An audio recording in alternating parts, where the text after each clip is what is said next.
નમસ્કાર મિત્રો, આજે આપણે અંતર્ગોળ અરીસા વિશે રચાતા જુદા જુદા પ્રતિબિંબો વિશે ચર્ચા કરીશું, જેમાંથી એમસીક્યુ આવતા હોય છે અને ખાસ કરીને એના સ્થાન, પ્રતિબિંબ અને વસ્તુ બંનેના સ્થાન થિયરી માટે પણ આપણને ઉપયોગી સાબિત થશે અને દાખલામાં પણ, જેથી કરીને એના ડાયરેક્ટ એમસીક્યુ આપણને આવડી જશે.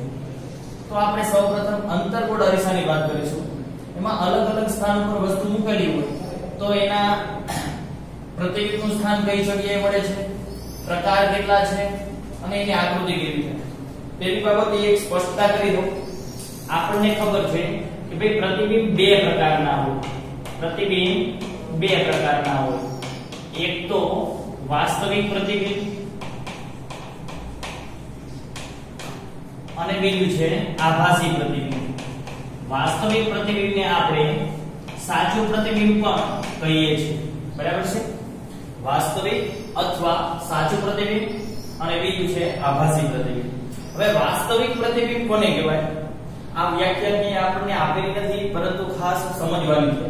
વાસ્તવિક પ્રતિબિંબ એટલે વસ્તુ દ્વારા કિરણો અરીસા પર આપાત થઈ પરાવર્તન પામી અને ખરેખર ભેગા થતા હોય, વાસ્તવમાં ભેગા થતા હોય, કેન્દ્રિત થતા હોય, તો તે જે પ્રતિબિંબ મળે છે એને આપણે વાસ્તવિક પ્રતિબિંબ કહીશું. એવી જ રીતે આભાસી પ્રતિબિંબ કોને કહેવાય?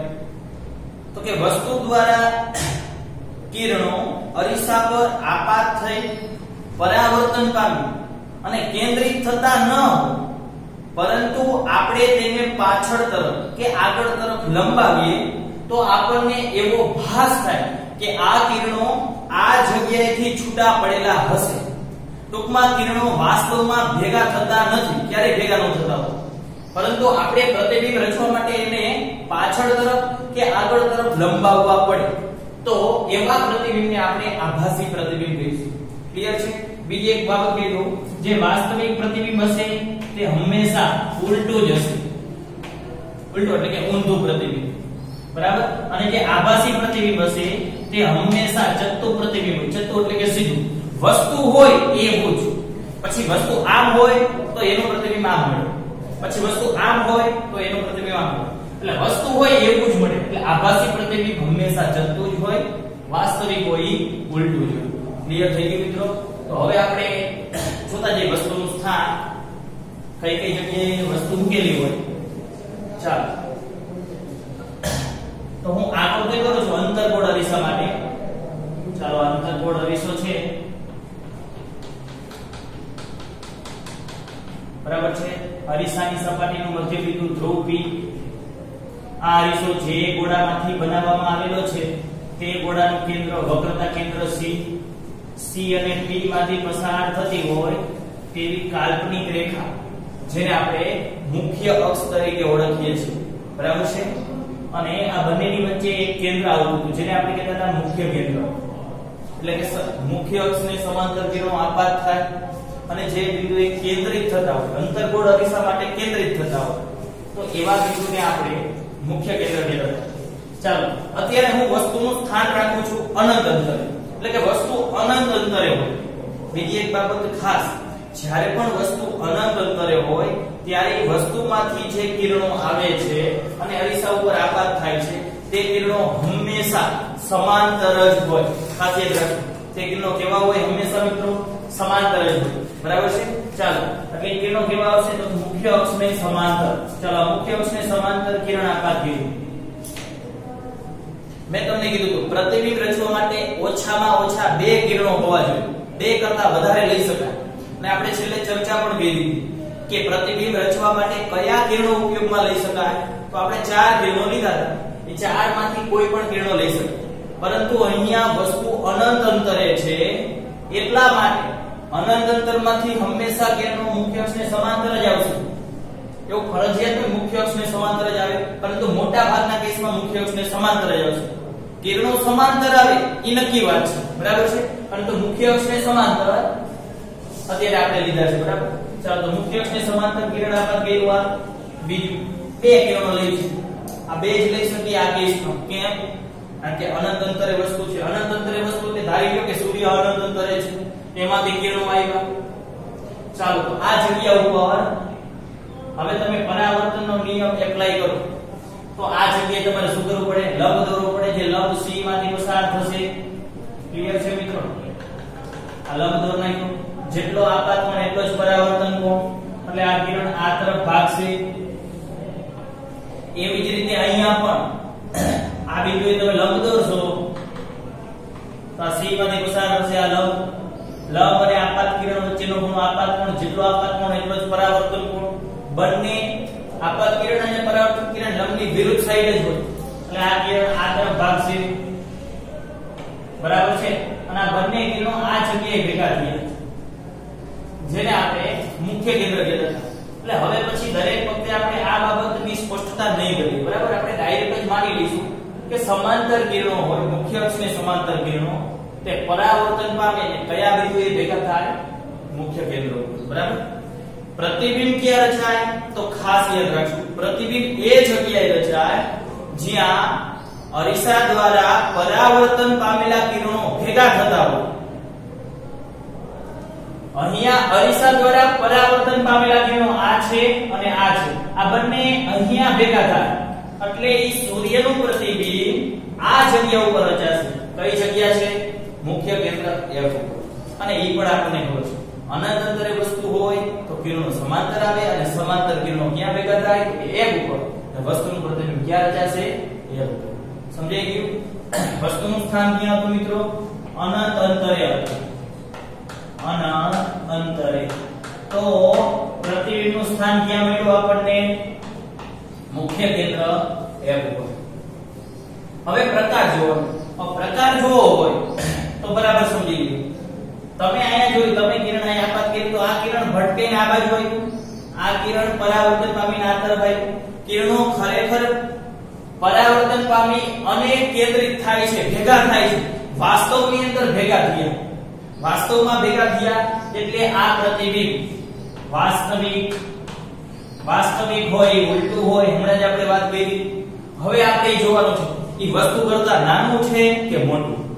ચાલો, જે તો આપણને ખબર છે વસ્તુ એટલે સૂર્ય તો ખૂબ મોટો છે. એની સરખામણીએ તમે જોવો તો પ્રતિબિંબ આટલા જ ભાગમાં કિરણો કેન્દ્રિત થયા એટલે આટલું જ પ્રતિબિંબ રચે છે, બિંદુ પર ટપકા જેવું. એટલે વસ્તુ કરતા પ્રતિબિંબ, આ પ્રકાર લખી છે એ આપણે પ્રતિબિંબનો પ્રકાર લખી છે, ખાસ યાદ રાખજો. પ્રતિબિંબનો પ્રકાર. બરાબર છે? તો વાસ્તવિક છે, ઉલટું છે અને બિંદુવત છે. આ સમજાય છે મિત્રો? ક્લિયર થઈ ગયું? આ આપણો પેલો કેસ હતો, વસ્તુને અનંત અંતરે મૂકી દીધી તો પ્રતિબિંબ ક્યાં રચાય? તો કે F ઉપર. ચાલો હવે વસ્તુને આપણે થોડી નજીક લાવીએ. અનંત અંતરે હતું, અહીંયાથી વસ્તુનું સ્થાન ચેન્જ કરું છું, વસ્તુથી થોડે દૂર રાખીએ છીએ. બરાબર? ચાલો તો આકૃતિ કરીએ એટલે ખબર પડશે.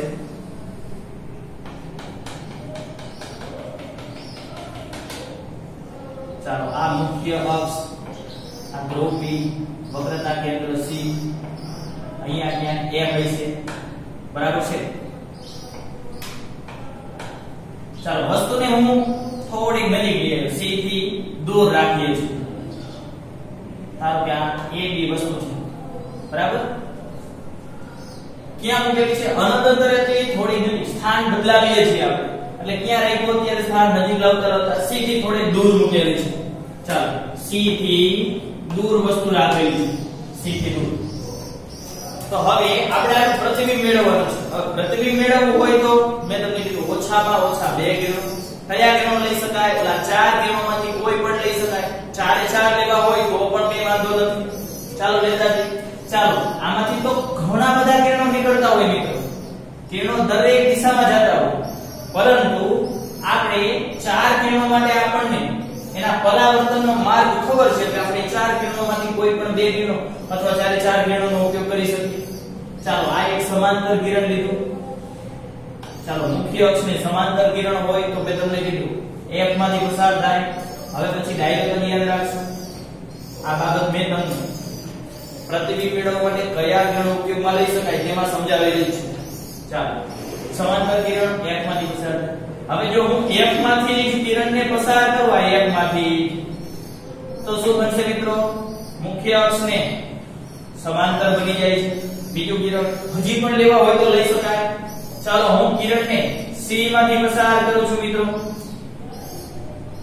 C માંથી કિરણને પસાર કરું તો આપણે કાલ ભેળા એ જ માર્ગે પરાવર્તન પામે. હજી એક કિરણ. ચાલો હું P બિંદુએ થીટા ખૂણે આપઘાત કરું છું. કઈ એંગલ જેટલા ખૂણે આપે એટલા જ ખૂણે પરાવર્તન. તો આ બધા કિરણો ક્યાં ભેગા થાય મિત્રો જોવો તો આ કિરણો હતા એ દરેક કિરણો આ વસ્તુની ટોચ A માંથી આવેલા હતા. વસ્તુનું નામ આપી દઈએ A માંથી. એટલે આ ભાગ A નું પ્રતિબિંબ છે એને હું A' લીધું. આવી રીતે D માંથી પણ કિરણો નીકળતા હશે અને એ કિરણોનું પ્રતિબિંબ પણ આપણે મેળવી શકીએ. આ રીતે પ્રતિબિંબ રચાણું મિત્રો A' D'. સમજાણો મિત્રો? એવું ફરજિયાત નથી ચારે ચાર કિરણો લેવા. માત્ર બે કિરણોની મદદથી પણ તમે ગણતરી કરી શકો. બરાબર? ચાલો C થી દૂર વસ્તુ હતી તો પ્રતિબિંબ ક્યાં આવ્યું મિત્રો? તમે જોઈ શકો C અને F ની વચ્ચે. C અને F ની વચ્ચે પ્રતિબિંબ આવ્યું. ચાલો પ્રતિબિંબનો પ્રકાર આપણે જોવાનો છે. તો તમે જોઈ શકો ઉલટું છે એટલે વાસ્તવિક તો કહેવાય. અને વાસ્તવિક છે ખરેખર કિરણો ભટકાણા પરાવર્તન પામ્યા અને પરાવર્તન પામી અને વાસ્તવમાં ભેગા થાય છે, કેન્દ્રિત થાય છે. એટલે પ્રતિબિંબ વાસ્તવિક, ઉલટું છે અને નાનું છે કે મોટું એ આપણે જોવાનું છે. હવે તમે અહીંયાથી જોઈ શકો છો વસ્તુની હાઈટ આટલી છે, પ્રતિબિંબની હાઈટ આટલી છે. પ્રતિબિંબ વસ્તુ કરતા તો હજી નાનું જ છે.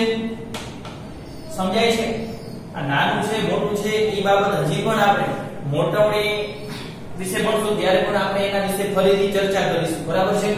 અત્યારે પેલા આટલા પ્રકાર વિશે સમજી લઈએ. આ ક્લિયર થઈ ગયું મિત્રો? સમજાઈ ગયું? પેલા વસ્તુથી અનંત અંતરે તો પ્રતિબિંબ એક ઉપર વહેલું. વસ્તુને થોડી નજીક લાવ્યા મતલબ C થી દૂર રાખેલી તો પ્રતિબિંબ C અને F ની વચ્ચે. ચાલો હજી પણ વસ્તુનું સ્થાન આપણે બદલીએ. ચાલો C થી દૂર લઈ બધા હજી વસ્તુને નજીક લેતો જવું છું. સ્થાન બદલાવું છું. અનંતે હતું C થી દૂર રાખ્યું. હવે હું C ઉપર જ રાખી દઉં વસ્તુને. ચાલો વસ્તુને મૂકેલી છે C પર. તો પ્રતિબિંબ ક્યાં જાય ચેક કરીએ.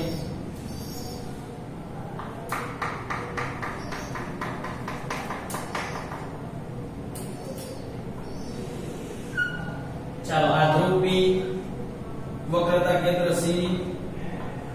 C અને F P ની વચ્ચે F બિંદુ. વસ્તુને ક્યાં મૂકવાની છે હવે? C ઉપર. ચાલો C ઉપર મૂકી દીધી વસ્તુ A B અથવા તો AC ના રાખો તો વાંધો નહીં. વસ્તુ C ઉપર મૂકેલી છે. ચાલો ચાર કિરણો હતા, ચાર માંથી કોઈ પણ બે ચારે ચાર લેવા હોય તો પણ કઈ વાંધો નથી. પરંતુ તમે જો આ બાજુ કિરણો આપઘાત કરવાના છે એટલે આપણી પાસે શક્યતા કેટલી થઈ ગઈ? જોતા જઈએ. ચાલો એક મુખ્ય અક્ષને આ સમાંતર કિરણ એ આપણને ખબર જ છે જે હંમેશા F માંથી પસાર થતું હોય, મુખ્ય અક્ષને સમાંતર હોય. ચાલો ત્યાર પછી બીજું કિરણ જો આપણે F માંથી પસાર કરીએ તો તે કિરણ મુખ્ય અક્ષને સમાંતર જ બને. બરાબર છે? ત્રીજું કિરણ આપણે C માંથી પસાર કરીએ. હવે માને C માંથી પસાર કરો તો આમ ક્યાંય અરીસો છે નહીં મિત્રો. એટલે એ પોસિબિલિટી આપણા માટે નહીં મળે. બરાબર છે? એટલે એ કિરણ નહીં. એટલે કહેવાનો અર્થ એવો છે કે આ બાજુ જેટલી શક્યતા હોય એટલા કિરણો આપણે આપઘાત કરી શકીએ. સમજાય છે હું શું કહેવા માંગુ છું? ચાલો P બિંદુએ આપણે આપઘાત કરી છે. P બિંદુ જેટલા ખૂણે આપઘાત એટલા એ જ રિટર્ન મળશે. જેટલો ખૂણો આપઘાત એટલું જ રિટર્ન. તો આ બધા કિરણો જ્યાં ભેગા થાય ત્યાં આપણું પ્રતિબિંબ રચાય. ક્યાં રચાય છે મિત્રો? C ઉપર જ. દેખાય જ છે આગળ. બરાબર છે? એટલે કે વસ્તુ C પર હોય તો પ્રતિબિંબ પણ ક્યાં મળે છે?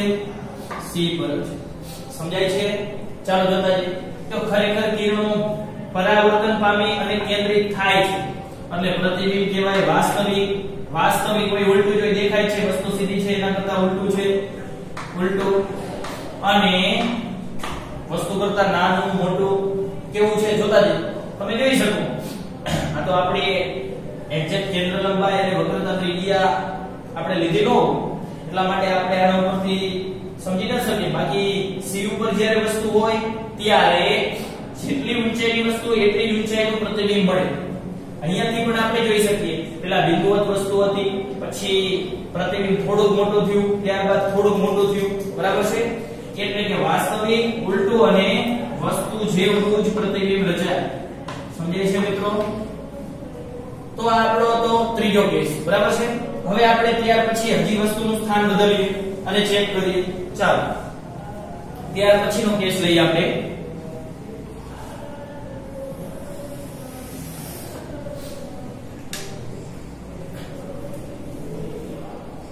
Case number 4.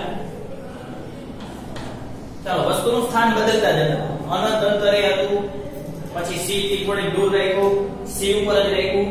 હવે હું c અને f ની વચ્ચે રાખી દઉં છું વસ્તુને. c અને f ની વચ્ચે વસ્તુ. ચાલો એવી આકૃતિ આપણે દોરીએ c અને f ની વચ્ચે હોય એવી.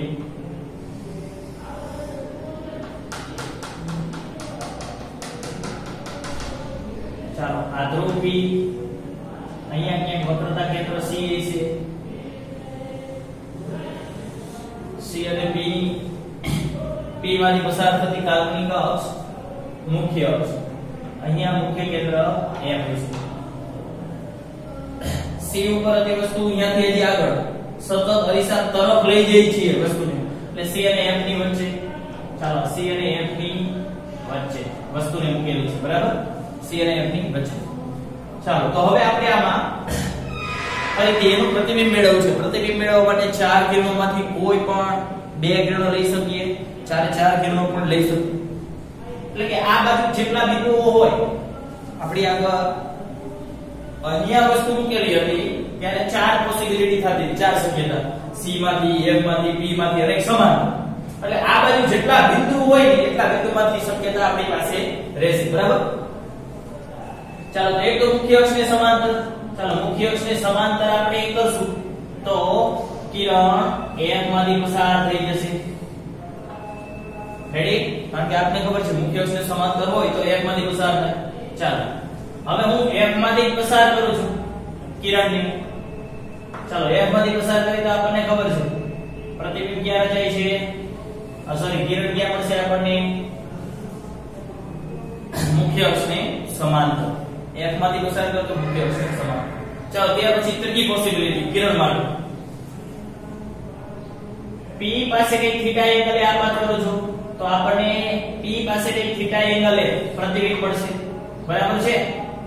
સમજાણું મિત્રો? તો હવે જો તો કિરણો ક્યાં મળ્યા આપણને? આ જગ્યાએ એકઠા થયા, એટલે કે પ્રતિબિંબ અહીંયા મળ્યું. આ વસ્તુ હતી, આ પ્રતિબિંબ મળ્યું. ચાલો c અને f ની વચ્ચે વસ્તુને મળી હતી તો પ્રતિબિંબ ક્યાં મળ્યું? c થી દૂર મળ્યું. સમજાણું મિત્રો? ત્યાર પછી હવે આપણે એનો પ્રકાર ચેક કરવાનો છે. પ્રકાર કેવો પ્રકાર? તમે જુઓ તો સમાંતર કિરણો આપાત થયા, સોરી કિરણો આપાત થયા, પરાવર્તન પામી અને ખરેખર કેન્દ્રિત થયા. ખરેખર કેન્દ્રિત થાય એટલે પ્રતિબિંબનો પ્રકાર કહેવાય વાસ્તવિક. અને ઉલટું પડશે, દેખાય છે, વસ્તુ સીધી છે એના કરતા ઉલટું, અને વસ્તુ કરતા મોટું છે કે ના.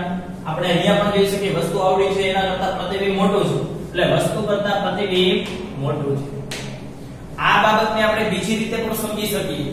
મેં તમને આગળના લેક્ચરમાં વાત કરી દીધી કે કિરણોનો એક મહત્વનો ગુણધર્મ છે પ્રતિવર્તિતા. પ્રતિવર્તિતા એટલે શું થાય કે તમને સમજાવી. કિરણ જે માર્ગે ગયું હોય એ જ માર્ગે પરત આવે છે, બરાબર છે? જો તમે વસ્તુ અને પ્રતિબિંબના સ્થાન અદલ બદલ કરી નાખો તો કિરણોનો માર્ગ એનો એ જ રહે. હવે અહીંયા જુઓ, પહેલા આપણે વસ્તુને મૂકી દીધી c થી દૂર તો પ્રતિબિંબ મળ્યું c અને f ની વચ્ચે. c થી દૂર મૂકેલી હતી તો પ્રતિબિંબ c અને f ની વચ્ચે. હવે આની જગ્યાએ મેં ચેન્જ કરી નાખી, વસ્તુને મેં c અને f ની વચ્ચે મૂકી દીધી, c અને f ની વચ્ચે. તો મેં તમને કીધું એમ કિરણો પોતાનો માર્ગ બદલે નહીં, માર્ગ એની જ જશે અને વસ્તુ અને પ્રતિબિંબના સ્થાન ઉલટ સુલટ થઈ જાય તો પ્રતિબિંબ ક્યાં મળ્યું? c થી દૂર. સમજાણું? એટલે આ બંને કેસ રહ્યા એ ઉલટ સુલટના કેસ છે પ્રતિવર્તિતાના. સમજાણું મિત્રો? ક્લિયર થયું? ચાલો ત્યાર પછી હજી એક નવો કેસ લઈ. આપણે વસ્તુને સતત નજીક લેતા જઈએ છીએ. આમાં લીધી c અને f ની વચ્ચે, તો હવે હું વસ્તુને મૂકું છું f ઉપર જ. ચાલો F ઉપર વસ્તુને મૂકીએ તો આપણને શું જોવા મળે ચેક કરીએ એટલે સમજાશે.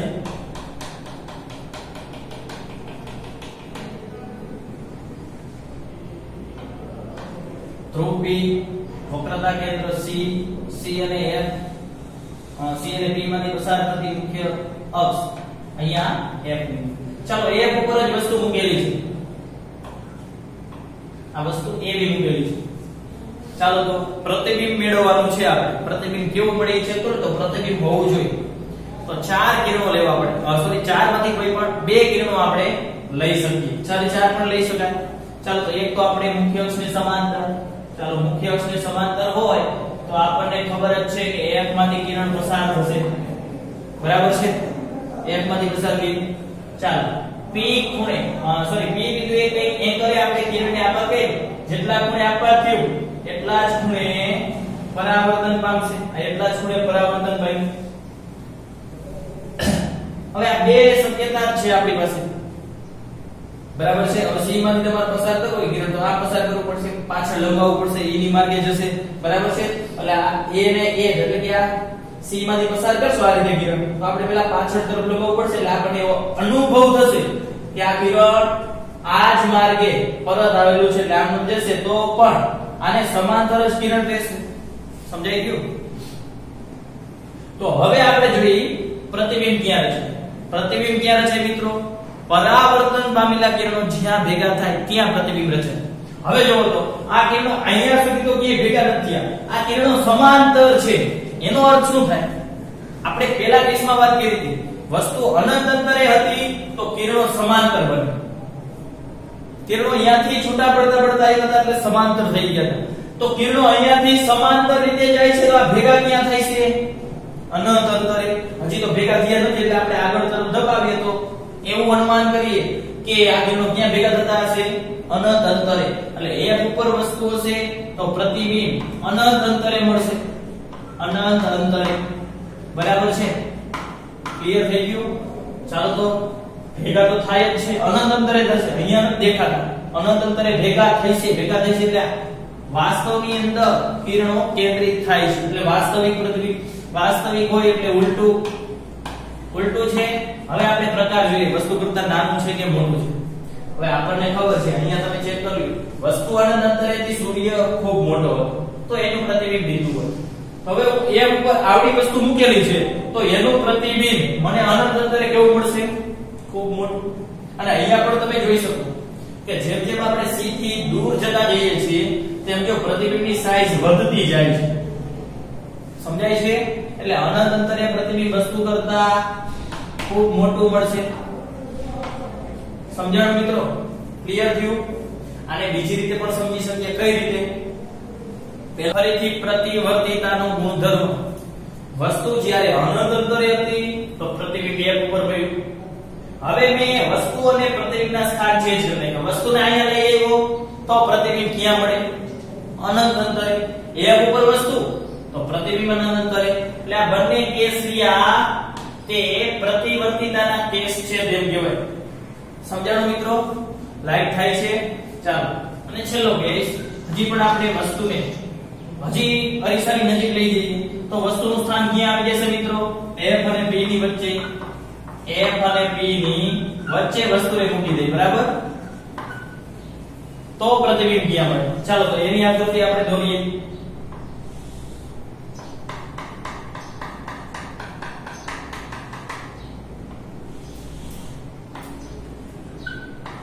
રૂપી વક્રતા કેન્દ્ર C અને P ની વચ્ચે આ F છે.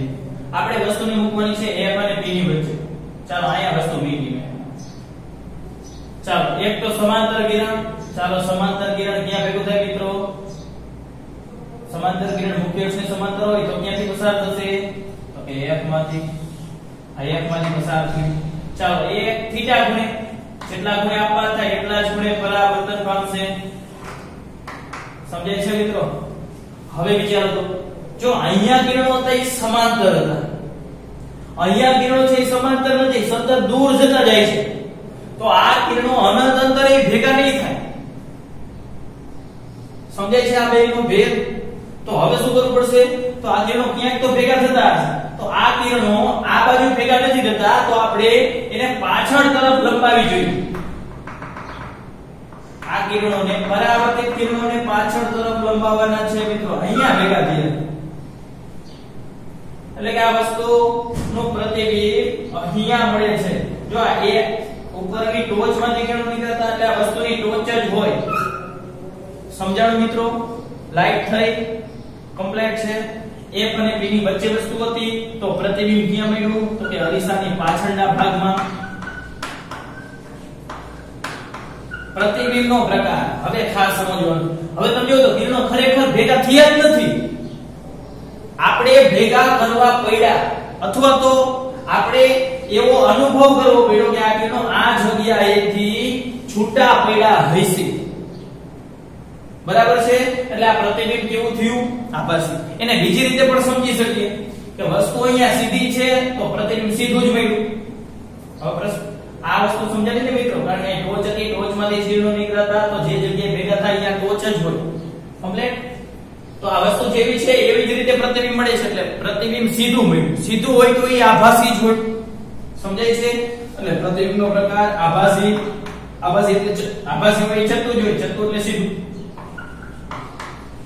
અને વસ્તુ કરતા મોટું કેન્દ્ર તમે જોઈ શકો છો, વસ્તુ કરતા ખૂબ મોટું પ્રતિબિંબ મળે છે. એને ખૂબ મોટા માટે એવો પણ શબ્દ વાપરેલો હોય, વિવર્ધિત પ્રતિબિંબ. બરાબર છે? તો આ હતા આપણા 6 કેસ. આ એક જ કેસ એવો છે અંતર્ગોળ અરીસા માટે કે જેમાં પ્રતિબિંબ આભાસી મળે, બાકી દરેક કેસમાં પ્રતિબિંબ વાસ્તવિક મળે. સમજાઈ ગયું? એટલે અંતર્ગોળ અરીસા વડે રચાતું પ્રતિબિંબ કેવું હોય? માત્ર વાસ્તવિક હોય? ના, વાસ્તવિક હોય અને આભાસી પણ હોય. સમજાઈ ગયું મિત્રો? બીજું, આને યાદ રાખવાની એકદમ સરળ ટેકનિક, પેલા આ સમજાઈ જવું જોઈએ. હવે યાદ કેવી રીતે રાખવું? અરીસો છે, આ બાજુ લીધો, મારા એક્સલ ઉપર ધ્યાન આપજો. બરાબર છે? આ અંતર્ગોળ અરીસો છે. બરાબર છે? વસ્તુની મેં પેલા અનંત અંતરે નાખી, અને આ તો આપણને ખબર જ છે, વસ્તુ અનંત અંતરે હોય તો પ્રતિબિંબ એક ઉપર જ મળે. કેમ?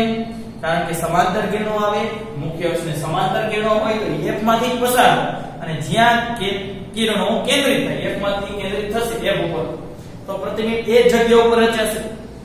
એટલા માટે વસ્તુ અનંત અંતરે તો પ્રતિબિંબ F ઉપર. સમજાય છે? ક્લિયર? હવે હું વસ્તુને નજીક લાવતો જઉં છું. બરાબર? હું લાવ્યો C થી થોડેક દૂર, તો જો પ્રતિબિંબ C અને F ની વચ્ચે મળ્યું મને. સમજાય છે? હું સમજાવું છું આ એક જ આકૃતિમાં, તમે ધ્યાન આપતા જજો અલગ અલગ આકૃતિ ઉપર. વસ્તુ હતી અનંત અંતરે, પ્રતિબિંબ F ઉપર. વસ્તુને C થી દૂર, C અને F ની વચ્ચે. વસ્તુ C ઉપર, પ્રતિબિંબ C ઉપર. વસ્તુ C અને F ની વચ્ચે, પ્રતિબિંબ C થી દૂર. વસ્તુ F ઉપર, અનંત અંતરે F અને P ની વચ્ચે. હવે આ અનંત તો થઈ ગયું ભાઈ, કેટલું હોય હવે? પછી આ તરફ. ક્લિયર? તો યાદ કેવી રીતે રાખશું? આવી રીતે. જ્યારે પણ વસ્તુ અંતર્ગોળ અરીસો હોય, અંતર્ગોળ અરીસો, વસ્તુ અરીસા તરફ આવે તો પ્રતિબિંબ અરીસાથી દૂર જાય. ક્લિયર છે? એટલે આપણે આમ જ યાદ રાખવાનું, આમ ખસે વસ્તુ, અને વસ્તુ આમ ખસતી જાય તો પ્રતિબિંબ આમ ખસતું જાય. સમજાયું? એટલે યાદ આ એક જ રાખવાનું. અનંત અંતરે મૂકો તો F ઉપર, પછી F ઉપર મૂક્યા પછી તમે વસ્તુને અહીંયા લાવશો તો આમ ખસશે, થોડું થોડું ખસેડવાનું. C ઉપર તો C ઉપર, C અને F ની વચ્ચે તો C થી દૂર. F ઉપર તો અનંત અંતરે, F અને P ની વચ્ચે તો અરીસાની પાછળના ભાગમાં. સમજાઈ ગયું? કમ્પ્લીટ છે આટલું? ક્લિયર? બીજી એક બાબત, હવે પ્રતિબિંબ મોટું છે કે નાનું છે? તો જો તમે માર્ક કરો દરેકે દરેક આકૃતિમાં, તો તમે જોઈશું, જો C થી આ બાજુની વાત કરવામાં આવે, આ બાજુ, પછી ઈ બાજુ, C થી જમણી તરફ વસ્તુ હોય તોય ભલે, પ્રતિબિંબ હોય તોય ભલે. C થી જમણી તરફ વસ્તુ હોય તોય ભલે, પ્રતિબિંબ હોય તોય ભલે. ઈ હંમેશા નાનું જ હોય, આ તરફ હોય. ફોર એક્ઝામ્પલ આપણે આમાં જે કરી, C થી આ કેસની અંદર C થી આ તરફ શું છે? વસ્તુ છે કે પ્રતિબિંબ? પ્રતિબિંબ. બરાબર છે? વસ્તુ આ તરફ છે. અને C થી ડાબી તરફ હોય, વસ્તુ હોય તોય ભલે, પ્રતિબિંબ હોય તોય ભલે, C થી ડાબી તરફ ઈ હંમેશા મોટું જ હોય.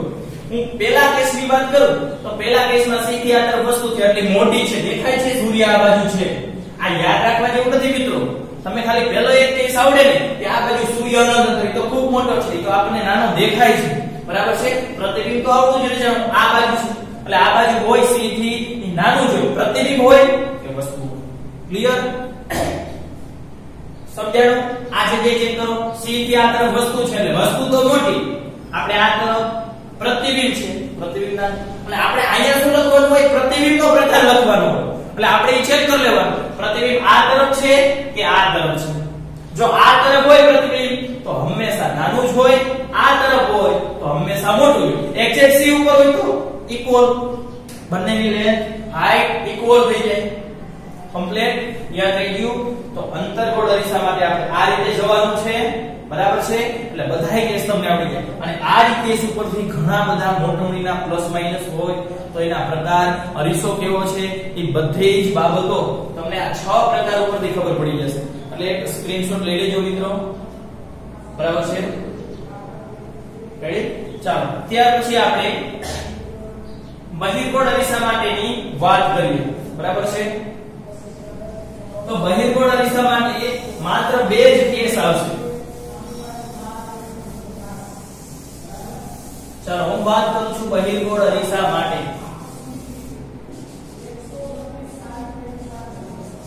હવે વાત કરીએ છીએ બહિર્ગોળ અરીસા માટે તો એના માટે બે જ કેસ આવશે મિત્રો બરાબર છે ચાલો બહિર્ગોળ અરીસાની વાત કરીએ હું પહેલા આકૃતિ દોરું એટલે તમને કેસ ફટાફટ સમજી જાય કેમ બે જ કેસ આવશે બહિર્ગોળ અરીસો કેને કહેવાય મિત્રો મેં તમને કીધું બહિર્ગોળ નામ કઈ રીતે આપવાનું જ્યાંથી પરાવર્તન થતું હોય એ ભાગ કેવો છે બહિર્ગોળ છે કે અંતર્ગોળ અહીંયા બહારથી પરાવર્તન થશે એટલે બહિર્ગોળ અરીસો ધ્રુવી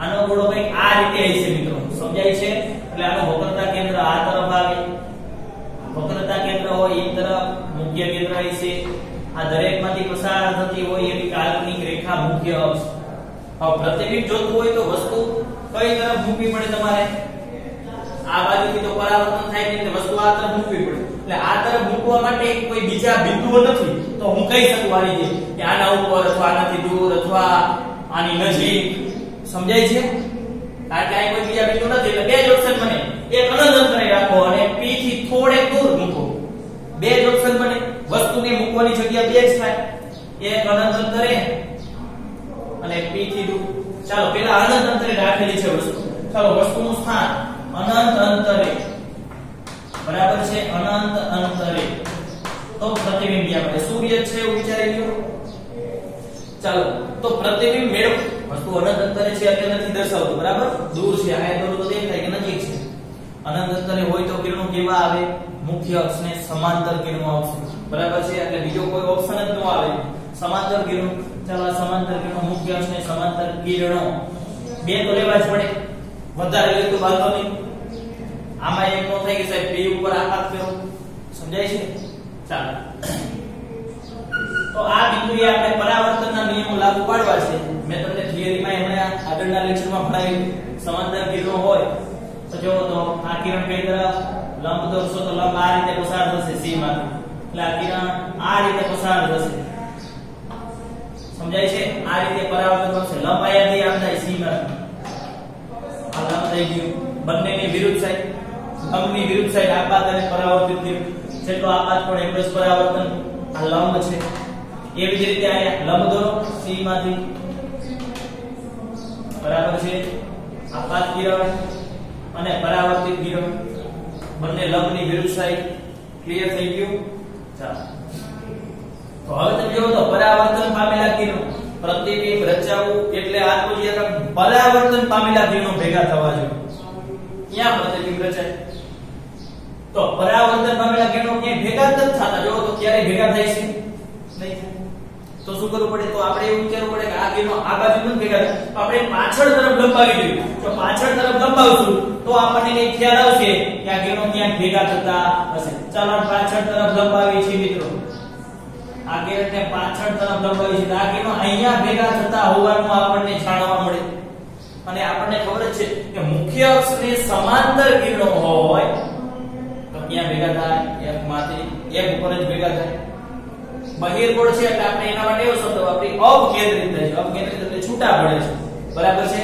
ક્લિયર થઈ ગયું. અનંત અંતરે વસ્તુ હોય તો પ્રતિબિંબ તો એક ઉપર જ મળે. પ્રતિબિંબનો પ્રકાર ચેક કરી લે.